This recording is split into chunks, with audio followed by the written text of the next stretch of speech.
ഇല്ല കേട്ടോ. ഓക്കെ, അപ്പൊ ഇത് ബട്ടർ സിൽക്കാണ്. ബട്ടർ സിൽക്കിന്റെ ഒരു എന്താ പറയാ പാവാടയാണ് ചെയ്തിരിക്കുന്നത്. നല്ല ഫ്ലെയർ ഉള്ള സ്കേർട്ടാണ് ഇത്. ഞാൻ ഇങ്ങനെ കൊളത്താ വച്ചേക്കുന്നത്.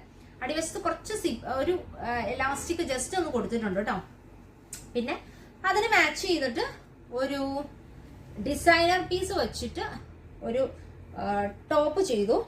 ഇവിടെ ഒരു ബോ ഇങ്ങനെ ചുമ്മാ അതിൻ്റെ ആ സാരിയുടെ തന്നെ മുന്താണി എടുത്തിട്ട് ഇങ്ങനെ ഒരു ബോ കെട്ടി വെച്ചു. അതായത് ഇവിടെ ശരിക്കും നമ്മളിങ്ങനെ അഴിച്ച് തന്നെ ഇട്ടേക്കുക. വെറുതെ ഞാൻ കാണിച്ചു തരാം, കണ്ടില്ലേ?